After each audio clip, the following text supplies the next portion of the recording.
y conoceréis la verdad, y la verdad os hará libres. El Ministerio de la Enseñanza y la Evangelización, Jesús Soberano Señor, presenta Palabra de Iluminación, un espacio dedicado al estudio de las más reveladoras verdades iluminadas en las Sagradas Escrituras.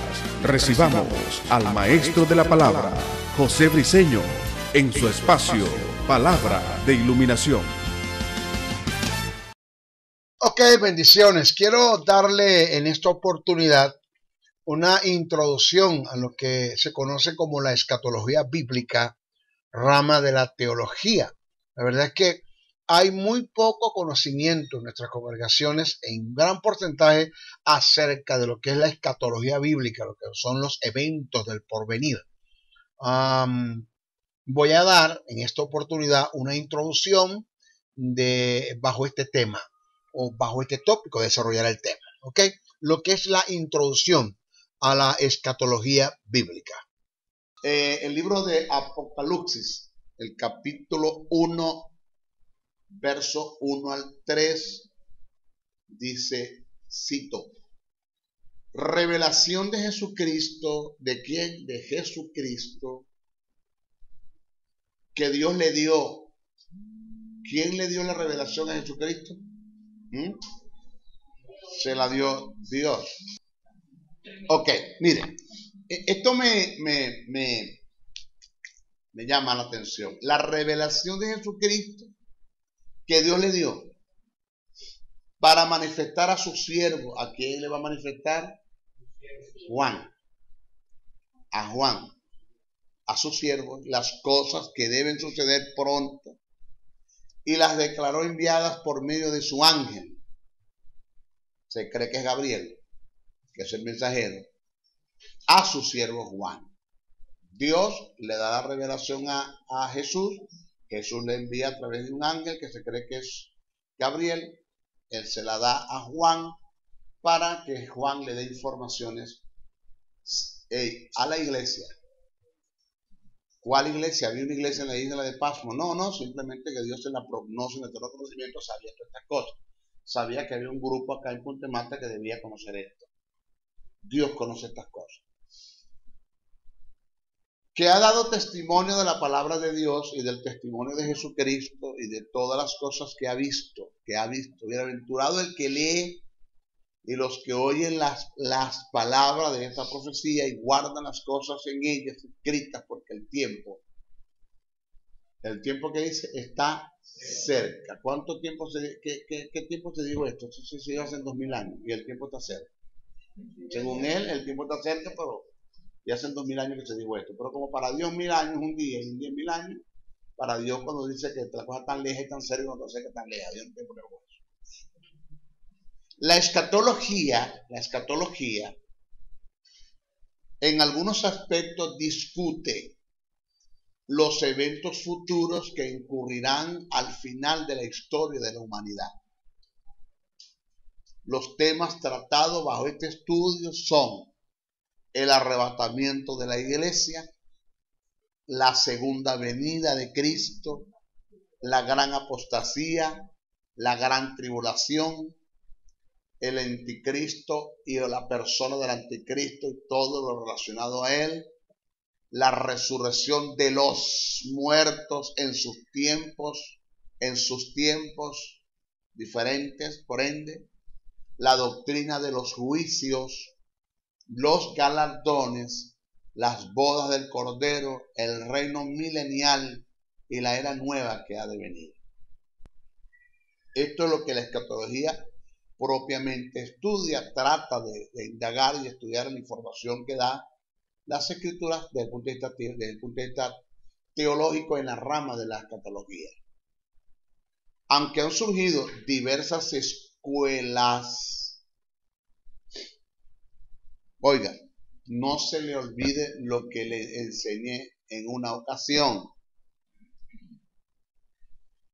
Nosotros como ministros, los que me escuchan a través de esta predicación, a través de este estudio, y ustedes como estudiantes y los que están sentados estudiando, que ya son llamados, debemos estar claros en una verdad que es totalmente determinada, lo que podemos decir una verdad verdadera. Que cuando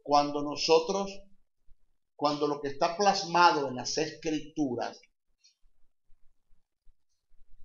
tiene relación o revela e ilumina el pensamiento de Dios en los hombres, de lo que los hombres escribieron, de lo que Dios dijo, de lo que Dios piensa, de lo que Dios a ellos les reveló, pues eso se conoce como una verdad absoluta. O sea, cuando nosotros tratamos las verdades que están escritas, por ende, en las Escrituras, no se pueden denominar como escuelas. En Dios no existen escuelas. No existen escuelas. Hubo alguien que me dijo, maestro, ¿usted cree tener la verdad absoluta? Le dije, sí. Sí. Porque si no tengo la verdad absoluta, entonces estoy perdiendo el tiempo. Porque ¿qué les estoy enseñando entonces? Alumno, maestro, ¿qué piensa usted? No, aquí es que no importa lo que yo piense. Disculpe, maestro, dígame, ¿usted qué opina? Es que no importa lo que yo opine. Maestro, es que hay algunas personas que han cuestionado, es que aquí no importa lo que tú cuestiones y lo que yo cuestione. Aquí importa de que nosotros como estudiantes de la Biblia, no como lectores, como estudiantes de la Biblia, descubramos el pensamiento de Dios. ¿Qué fue lo que Dios dijo en relación al asunto? ¿De dónde nace que la salvación se pierde? ¿A quién se le inventó eso? ¿Quién se inventó eso? ¿Quién se inventó eso de que la salvación se pierde? ¿Se pierde la salvación o no se pierde? ¿Puede un hombre, después de haber sido salvo, después de haber aceptado el plan de salvación, que ha sido justificado y ha sido vivificado y que es templo y morada del Espíritu, puede un hombre perder la salvación? Bueno, Jacobo Arminio se le ocurrió decir que la salvación se pierde, pero cuando estudiamos el pensamiento, ya dije, el pensamiento de Jacobo Arminio, no el de Dios. El pensamiento es que nosotros somos arminianos. Yo no soy arminiano, yo soy cristiano. Yo sigo la doctrina de Jesús. Cuando buscamos y analizamos el pensamiento de Jacobo Arminio, nos damos cuenta que el hombre agarró textos tergiversados, distorsionados, desfasados de la verdad, textos que no tienen nada absolutamente que ver con la salvación. Nada. Nada. Entonces estamos al frente de una escuela que ha tomado autonomía, fuerza y que se ha desarrollado en el 80% de nuestros creyentes a nivel mundial. Hasta el punto que el 80% de los creyentes a nivel mundial creen que la salvación se pierde. Ven esto como algo endeble, superfluo, vago, débil, superaditan la salvación al esfuerzo del hombre y no a la gracia de Dios. Porque somos salvos según lo que hacemos, según lo santo que vivimos, porque vive en santidad, porque si Cristo viene usted se va a quedar. Mi pregunta es, ¿quién va a estar en santidad cuando Cristo venga? Nadie, nadie. Entonces, si la venida de Cristo por la iglesia va a estar superaditada a la vida de santidad, nunca va a venir, porque nunca vamos a estar en santidad. Nunca. Entonces estamos al frente de una escuela, pero ¿cuál es el pensamiento de Dios en relación a la salvación, a la soteria? El punto de vista en la soteriología. ¿Qué dice Dios? ¿Qué piensa Dios? ¿Qué plasmó Dios? ¿Qué dijo Pablo, dirigido, inspirado por el Espíritu? ¿Qué pensó Pedro acerca del asunto? ¿Qué dijeron ellos? Vamos a descubrirlo. Y cuando descubrimos el pensamiento de Dios, lo absoluto de Dios, entonces cuando se caen las escuelas, no hay lugar para las escuelas, no hay lugar. Maestro, pero es que hay alguien, hay una escuela, es que a mí no me interesa, o sea, yo, en esta materia vamos a estudiar diferentes escuelas que hablan acerca del arrebatamiento de la iglesia, pero es con el fin de estudiarlas para después presentar la verdad absoluta y debatir las escuelas. Que se caiga todo esto y poder sacar de la iglesia esa basura que hay, llena de tradición, llamada tradición, religión, dogma, paradigma, filosofía, y para ustedes contar. Porque lo que Dios va a hacer en la iglesia, lo va a hacer es a través de su verdad, de su pensamiento, de lo que Él dijo, de lo que Él piensa, de lo que Él estableció como principio. Punto. Lo va a hacer es a través de eso. Ah, pero ¿a quién se le ocurre hablar de la predestinación? ¿Ah? ¿A quién se le ocurre hablar de la predestinación? San Jerónimo de Estridón. Un hombre que de la Septuaginta, esa versión hebrea que fue llevada como una transpolación al griego koiné, al Antiguo Testamento, esa versión se llama la Septuaginta, unida a lo que los apóstoles escribieron en el griego koiné, no samita, griego pagano, el koiné puro, que esa versión bíblica llamada la Septuaginta fue la que utilizó Jesús, la que utilizaron los apóstoles, para ustedes contar. Pues esa Septuaginta fue la que agarró San Jerónimo de Estridón y la llevó al latín. Entonces nace una versión que se llama la Vulgata Latina, y allí, cuando hicieron la traducción, no transpolación, la traducción, entonces nace una versión llamada la Vulgata Latina y colocaron cosas que no debían colocar, pensamientos como Jesús nunca los dijo, cosas que Jesús nunca dijo, verbos conjugados como Jesús nunca los conjugó, términos que no aparecen en el texto originalmente hablando, como por ejemplo predestinación.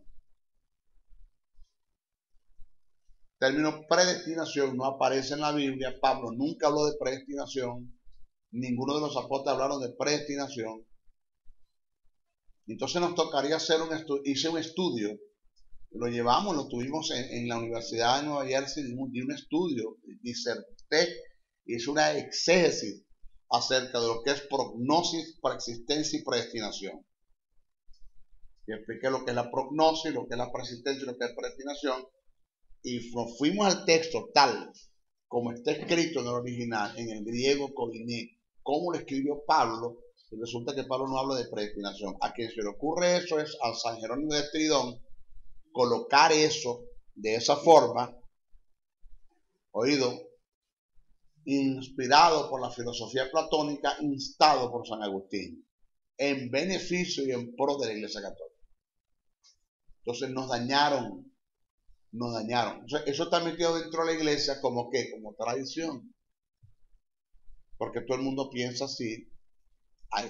Un gran porcentaje de la iglesia cree que la predestinación existe. Entonces eso está en contra de lo que dice Juan, porque de tal manera amó Dios al mundo que ha dado su Hijo unigénito para que todo aquel que cree se pierda, mas tenga vida eterna. Eso está en contra de lo que Pedro dijo. No es que Dios tiene por tardanza la venida de su Hijo, sino que Dios es paciente porque está esperando que todo el mundo se arrepienta y nadie se pierda, porque el deseo de Dios es que todo el mundo sea salvo. Entonces no existe la predestinación, no hay. Porque con qué moral o coraje me va a juzgar Dios a mí, o va a juzgar Dios a una persona que fue predestinada y escogida para que se perdiera, si por mucho que se le predique no se va a salvar porque está predestinado que se pierda. O sea, aquí quien me condenaste fuiste vos. Pues ahora me vas a estar jugando porque yo no me salvé, pero es que no me podía salvar, tú me escogiste para que me perdiera. Eso no enseña la Biblia en ninguna parte. Por eso ha tomado fuerza en la iglesia. Y así como esa, muchas cosas. ¿A quién se le ocurre decir que el aguijón de Pablo es una enfermedad? Bueno, alguien que pensó así hizo una eisegesis, que es una mala interpretación, porque una eisegesis, cuando yo le doy a la Biblia mi propia interpretación, es lo que yo creo, lo que a mí me parece. Otros entraron en lo que llaman hiperliteralismo, dijeron lo que la Biblia dice, pero muy pocos han hecho exégesis, que es cuando nosotros decimos lo que la Biblia quiere decir. Y ese es el llamado que como maestro tengo, y que por eso he tenido choques, he tenido confrontaciones con mucha gente, con muchos teólogos, gente que tiene un alto nivel en la rama supuestamente de la teología y no han entendido estas cosas. Estamos enfrente de los Nicodemos, que Jesús le dio una palabra y el tipo no entendió. Y Jesús le dijo, siendo tu maestro de Israel, no entiende estas cosas. Así es sencillo. Entonces, es nuestro trabajo. ¿Cuál es? El mío, enseñarles la verdad absoluta a ustedes, que ustedes la pueden entender, y ustedes ayudarlos a aprender esa pequeña mecha que hay en ustedes para que ustedes aprendan a estudiar las escrituras y también descubran la verdad absoluta. Porque solamente con ellos es que Dios va a trabajar. Me llama mucho la atención cuando Jesús le dice a sus discípulos, el Espíritu Santo cuando venga les recordará. 3 cosas hace el Espíritu. Les recordará, les enseñará y los guiará.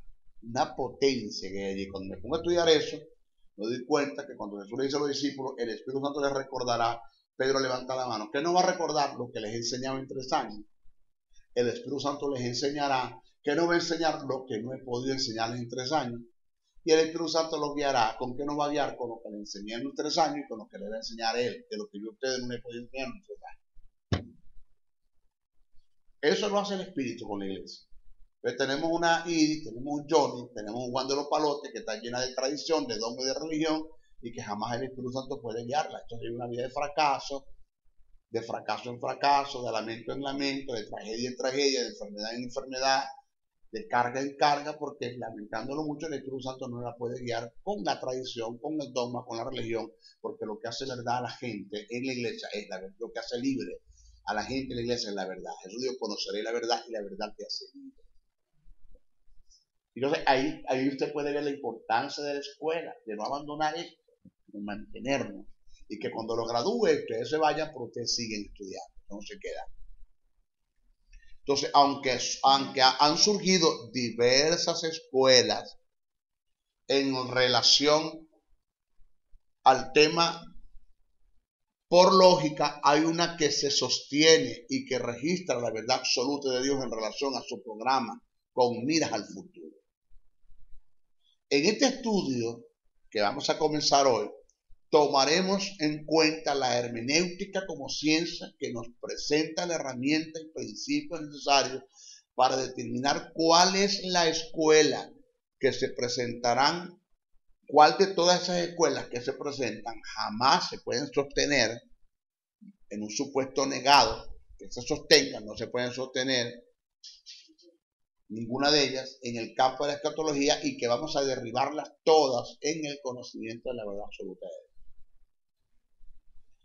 Por eso es, mis hijos, enamórense de la teología, amen la teología. Cuando digo enamórense y amen la teología, sientan concupiscencia. Acuérdense que les enseñé que el término concupiscencia es epitumia, que significa todo deseo desenfrenado de cualquier tipo, sea bueno o sea malo. O sea, hay concupiscencias malas y hay concupiscencias buenas. Entonces sientan concupiscencia, anhelo, amor, deseo, querer, enamorarse, enamórense del estudio de las Escrituras. Porque de allí emana todas las cosas, emana la sabiduría, emana la inteligencia, emana la sanidad, emana todo, de todo. Átala a tu cuello, dice, átala, no la dejes ir, átala a tu cuello. Ella es medicina para todo. ¿Okay? Por eso es que cuando, como predicador, como conferencista en el área de la teología, en las diferentes ramas de la teología, cuando me toca sentarme, que muy poco lo hago, no porque no lo quiero hacer, sino porque no tengo oportunidad de hacerlo, que me toca sentarme, escuchar a alguien a predicar, y entonces cuando yo puedo ver lo desfasado que está totalmente, que no tiene ni siquiera una idea de lo que es homilética, ni siquiera tiene una idea de lo que es hermenéutica. Porque la forma de predicar, la forma de presentar un mensaje, lo que está diciendo, lo que está expresando, me dice que el tipo no tiene nada en la pistola. Nada. Y esos son nuestros líderes, la gente que tenemos al frente guiando, los que Jesús constituyó como ministerio para perfeccionar a los santos. Lo lamentable del caso es que sí fueron llamados. Lo lamentable del caso es que sí fueron llamados, los que no tienen capacidad para desarrollar el llamado. Y eso es lamentable. Pero como esto es para Dios, Johnny, no importa, dale que en el camino se enderezan las cargas, en su nombre gloria. Ese es el pensamiento vago, vulgar, superfluo, satánico, se puede decir también. Porque eso es lo que Satanás quiere, que llevemos las cosas a empujones en la obra, que en el camino se realizan las cargas. Y las cosas no funcionan así. Vamos a ver la etimología del término escatología. El término escatología es compuesto. Escato, últimos, logía, estudio. ¿Qué indica? Estudio de los últimos tiempos, que revela el futuro y tiene la relación con el programa de Dios. Vamos a continuación, vamos a dar una breve definición del término venida en sus diferentes aplicaciones en el lenguaje original tal como se escribió. Ese término venida, vamos a ver, etimológicamente, en el lenguaje bíblico se utilizaron 4 términos en diferentes significados, aplicaciones y valores. Pasemos a definir. Parausia, es uno de los términos que se utilizó mucho Pablo, parausia, que indica hacer aparición, arribar.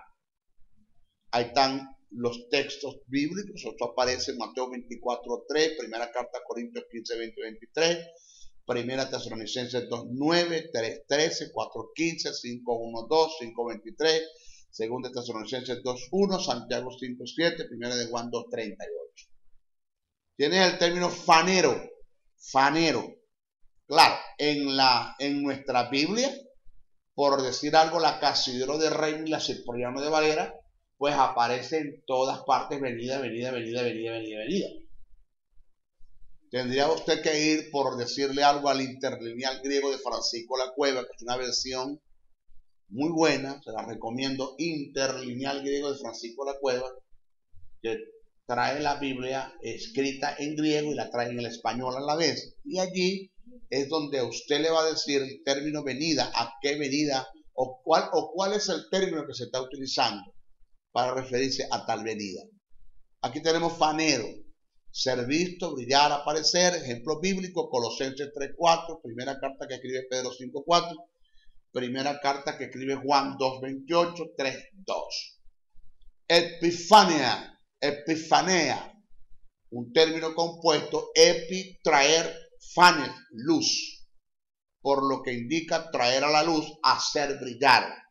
¿Ya? Eso es epifania. Ejemplo bíblico, Mateo 24:27, primera carta que escribe Pablo a Timoteo 6:14, segunda carta que escribe Pablo a Timoteo 1:10, 2:8, 4:1:8, Tito 2:3. Epifania. Y tienes el término apocalipsis. Hay mucha gente que me dice, ¿usted por qué pronuncia? No dice apocalipsis, sino apocalipsis. Porque ya me acostumbré ya a pronunciarlo en griego, así que se pronuncia apocalipsis. Es un término compuesto que con el prefijo apo, unido al término griego kalupto, indica descubrir, quitar el velo. Lo contrario de apocalipsis es sunkalupto. Sunkalupto es cubrir, tapar. Apocalipsis es quitar, descubrir. Ahora, no se le olvide esta gran verdad. La apocalipsis en relación a las escrituras ya está dada. Cuando alguien se levanta en el púlpito y dice, hermano, la iglesia necesita la palabra revelada, eso es mentira. Ya toda la Biblia, desde Génesis hasta Apocalipsis, ya fue revelada. Lo que la iglesia necesita es iluminación de lo que ya está revelado en las escrituras. ¿Ok? Que la palabra iluminación es el término. A ver, ¿quién me lo dice? Mis alumnos, discípulos. A ver, su nombre, Gloria. Yo solo enseñé. No, el término fotizo. Fotizo. ¿Ok? Entonces tienes inspiración, que son 2 términos. ¿Cuáles son? Teuneutos y ferómeno. 2 tipos de inspiración que aparecen en Timoteo y aparecen en Pedro en sus cartas. El otro es, después de la inspiración viene la revelación, Apocalipsis, y después de la revelación viene lo que llaman la iluminación, que es fotizo. Entonces, la iglesia tiene mucha revelación, pero no tiene iluminación. ¿Se acuerda aquel hombre, el eunuco? ¿Se acuerda que estaba leyendo un pasaje de Isaías y no entendía nada? Y Dios arrebata a Felipe y lo pone a su lado, porque Dios está más interesado no que usted lea, sino que estudie. Y lo arrebata y lo pone al lado y le pregunta de qué me está hablando. ¿Me habla del profeta o me habla de otro? Porque el hombre era una revelación, pero no tenía iluminación. A quien Dios le dio la iluminación fue a Felipe para que le diera una explicación de lo que él estaba leyendo. Entonces la iglesia está llena de revelaciones, nuestro púlpito está lleno de revelaciones, nuestros predicadores lo que hacen es que presentan mucha revelación, pero muy poco presentan una iluminación, porque los únicos que están capacitados de parte de Dios para presentar una iluminación son aquellos que son amantes del estudio de la Escritura, que son a los que Dios les puede iluminar las cosas que están reveladas. Así es sencillo. Eso es así. Ahora, estos cuatro términos que acabamos de presentar se utilizan tanto para el arrebatamiento como para la segunda venida de Cristo para implantar al reino. Pueden usarse. Los cuatro los utilizaron los escritores para los dos acontecimientos. Entonces, para poder definir cuándo es aplicable uno de estos acontecimientos, es necesario usar la hermenéutica como medio de interpretación. Por eso la importancia de tener un conocimiento de lo que es la hermenéutica. Por ejemplo, ejemplos bíblicos para referirse al arrebatamiento. Usted tiene primera carta a Corintios 1:7, Colosenses 3:4, primera carta de Pedro 1:7-13. Y para referirse a la segunda venida, primera de Pedro 4:3, segunda Tesalonicenses 1:7 y Lucas 17:3. Concepto del término arrebatamiento en el sentido etimológico. Óigame, présteme mucha atención. Hay un término que tenemos que extirparlo, desramificarlo, sacarlo del lenguaje de la iglesia, que es el término rapto. Hermano, el rapto. En ninguna parte en la Biblia te habla de rapto. Pablo no te utilizó el término rapto, en ninguna parte aparece. Ya eso se ha convertido en una tradición, porque así lo dijeron, lo digo mi tatarabuelo, mi bisabuelo, mi abuelo, mi papá y mi mamá, y así lo digo yo. Pero ¿quién se sentó a estudiar a ver hasta dónde esto es una verdad? Habló Pablo de rapto, habló Jesús de rapto, habló Dios en el pensamiento y le reveló, le inspiró y le reveló a los discípulos acerca del rapto. No aparece en ninguna parte. Vamos a ver qué es lo que aparece, cuál es la verdad absoluta de Dios en el asunto. De modo que yo quiero que usted me ayude. Por favor, se lo digo en maracucho, ayúdame. Se lo digo en maracucho, ayúdame. Escuche. ¿En qué usted me va a ayudar?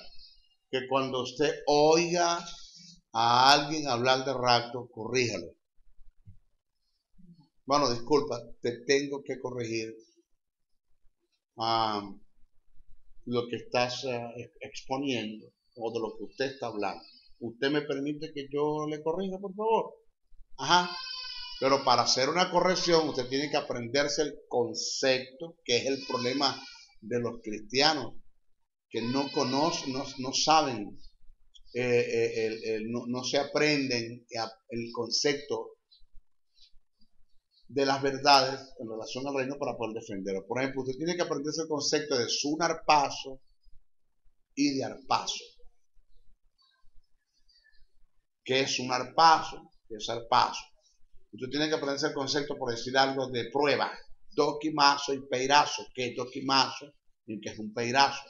Porque cuando alguien le diga, maestro, ¿es que Dios prueba? Sí, con un doquimazo sí, pero con un peirazo no. ¿Y qué es eso? Bueno, vente, siéntate que te vamos a hablar. Peirazo es esto y doquimazo es esto. ¡Wow! ¿Y dónde aprendiste eso? En la escuela del maestro diseño. Ok. Eso se llama publicidad. Escuche, sunarpazo. En el griego existen 3 términos para hacer referencia al arrebatamiento, de los cuales vamos a analizar 2 nada más. Son suficientes. Sunarpazo, así como suena, sunarpazo, en el sentido etimológico indica apoderarse a las fuerzas. Se usa de la posesión de demonios, según Lucas 8:29, del viento cuando arremete contra una embarcación en alta mar, según Hechos 27:15. Ese es sunarpazo. Sunarpazo es el acto de llevarse algo en forma repentina, usando la violencia, y lo que te llevas no te pertenece. Este es el término que se ajusta al rapto, vocablo muy utilizado en el lenguaje de la iglesia contemporánea, vocablo que debe salir. Arpazo, que fue el término que utilizó Pablo, indica llevarse algo en forma súbita o repentina sin usar la violencia. Y lo que te llevas es de tu pertenencia, es de tu propiedad. Este fue el término que utilizó el apóstol Pablo para hacer referencia al traslado de la iglesia, por la razón que Cristo no viene a raptar, sino a arrebatar a su iglesia. Nosotros le pertenecemos, Él nos compró con su sangre. Entonces, no va a haber tal cosa como rapto, es arrebatamiento, según primera carta que escribe Pablo a Tesalonicenses 4:17. Y ahí tenemos el primer error. Saque el vocablo rapto de la iglesia. ¿Qué? El tema de la escatología, oiga esto, el tema de la escatología en cuanto al arrebatamiento, es complejo y controversial por tener varias aplicaciones o varias posiciones desde el punto de vista teológico, que es lo que se denominan escuelas. Se ha hecho controversial por esta causa. Pero si nosotros descubrimos el pensamiento de Dios, en lo absoluto de Dios, como se lo venía dando en el desarrollo, pues no va a haber lugar para controversia, ¿ya? No va a haber lugar para controversia porque las cosas se nos hacen fácil porque simplemente descubrimos el pensamiento de Dios. Esto es lo que ellos dicen en relación al asunto. Pero hay varias posiciones, se pueden entender como escuela y eso nos hace el asunto como un poquito controverso. Para los que no estudian, yo no tengo problema con esto. Ya sé cuál es la verdad absoluta y puedo derribar y derrumbar lo que se conocen escuelas o posesiones que no entran en el mundo de la escatología. En este estudio, por ética, voy a presentar las diferentes escuelas y posiciones, haciendo un análisis de cada una de ellas, usando la hermenéutica como medio y principio de interpretación para ir descartando la posición de algunas escuelas que no tienen fundamento y que por sí solo pierden fuerza en la escatología y pueden considerarse como falsas, totalmente como falsas.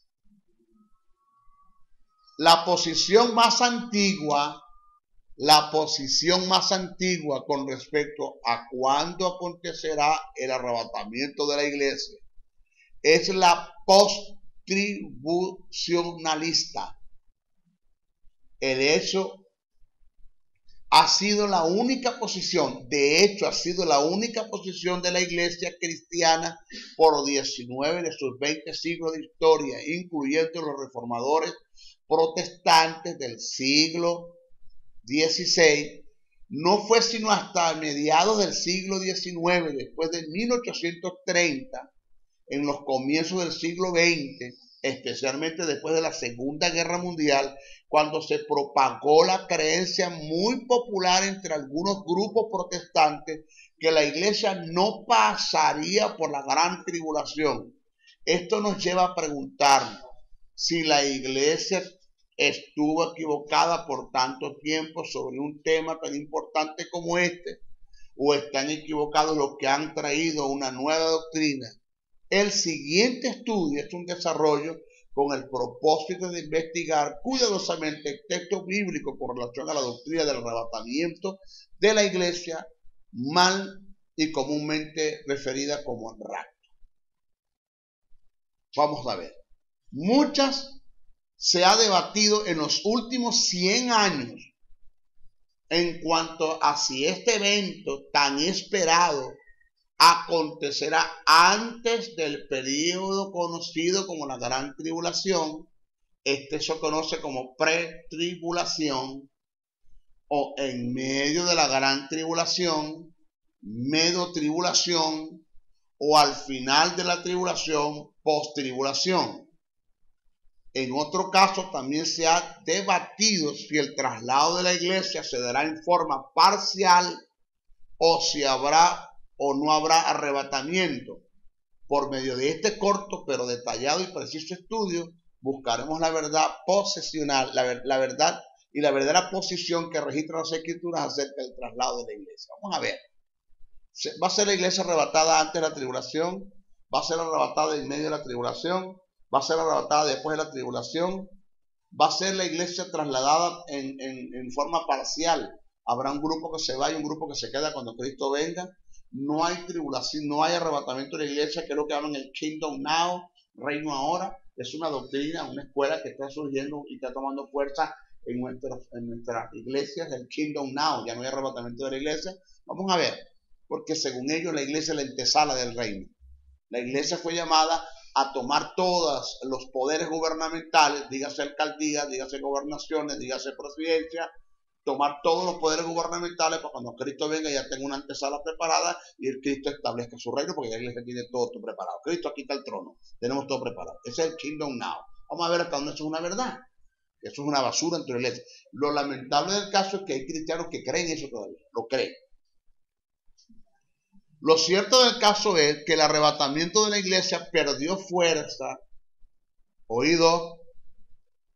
perdió fuerza como doctrina bíblica, dándole lugar a otra doctrina aislada de la verdad, tales como el Kingdom Now, doctrina que niega el arrebatamiento de la iglesia, por el simple hecho de que quienes presentaron y defendieron la enseñanza del arrebatamiento de la iglesia, utilizaron los textos y pasajes que no tienen nada que ver con dicho acontecimiento. Porque ese es otro problema. Puedo demostrar por la palabra que la verdad absoluta de Dios es que la iglesia va a ser arrebatada antes de la tribulación. Sí, lo voy a demostrar en este estudio. Lo voy a demostrar. Voy a demostrar que la iglesia no va a pasar por la mitad de la gran tribulación, por el primer periodo, y va a ser arrebatada en medio de la tribulación. Voy a demostrar que la iglesia no va a ser arrebatada después de la tribulación. Voy a demostrar que sí existe el arrebatamiento de la iglesia, que el Kingdom Now es una basura del diablo como doctrina metido dentro de la iglesia. Lo voy a demostrar. ¿Ya? Pero el problema es que sí hubo gentes que se levantaron a defender la doctrina del arrebatamiento de la iglesia, pero que usaron textos tergiversados y distorsionados que no tienen nada que ver con el arrebatamiento de la iglesia. Que ahí tenemos el problema. Ahora, el hecho de que se levantó gente defendiendo el arrebatamiento de la iglesia, tomando textos que no tienen nada que ver con el arrebatamiento de la iglesia, no quiere decir que no existe el arrebatamiento de la iglesia. Tales como: estarán dos en el campo, uno será tomado, el otro será dejado. ¿De acuerdo? Que está escrito en Mateo 24:40. Mateo 22:14 registra un pensamiento dado por Jesús: muchos son los llamados y pocos los escogidos. Ese texto lo tomaron para defender el arrebatamiento de la iglesia. Resulta que no está hablando del arrebatamiento de la iglesia. ¿Ya? Mateo 24:28, porque donde quiera que estuviera el cuerpo muerto, ahí se juntarán las águilas. No tiene nada que ver con el arrebatamiento de la iglesia. Maestro, ¿de qué está hablando allí? Ya se lo voy a explicar. ¿Qué es esto? Ya se lo voy a explicar. Y en adición a esto, tomaron parábolas que no tienen nada que ver con el arrebatamiento de la iglesia, tales como parábola de las 10 vírgenes, que está registrado en Mateo 25, verso 1 al 30, parábola del trigo y la cizaña, que está registrado en Mateo 13, 25, 30, parábola de la red, que está registrado en Mateo 13, 47, 50, y parábola de la gran cena, que está registrado en Mateo 22, 1, 14. Todos los textos que le acabo de hablar y todas las parábolas que le acabo de presentar no tienen nada absolutamente que ver con el arrebatamiento de la iglesia. Nada. Pero fueron los pasajes que tomaron los que defendieron la doctrina, y como no tiene nada que ver, pues fácilmente se las debatieron y se las tumbaron y no hubo fuerza para defender. Pero el hecho de no fundamentar dicha posición en la verdad bíblica no niega el arrebatamiento de la iglesia. Pablo fue un defensor arduo de dicho evento hasta el punto que demarcó el traslado de la iglesia como inminente, ya que se contaba entre los que estuviesen vivos cuando esto aconteciese. Pablo dice, y nosotros que estamos vivos seremos transformados. Él se contaba entre los que estuviesen vivos, porque Pablo veía el arrebatamiento de la iglesia como algo inminente. Así. Reitero, el tema de la escatología en cuanto al arrebatamiento, por tener varias posesiones desde el punto de vista teológico, es complejo, por tener varias escuelas, pero cuando descubrimos el pensamiento de Dios, esto deja de ser complejo.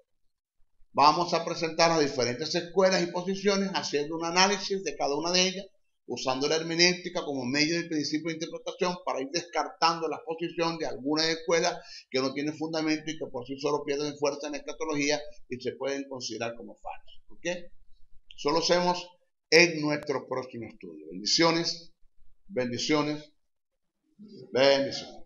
Si has sido bendecido a través del mensaje transmitido en este programa, comunícate por los teléfonos 0058-416-860-7602, 0058-414-9992 o al 0058-261-737-3387. Escríbenos a los correos electrónicos josebriceno77@hotmail.com, JesusSoberano77@hotmail.com. Y si deseas seguir disfrutando de estos mensajes, ingresa a nuestro portal web maestrojosebriceno.blogspot.com.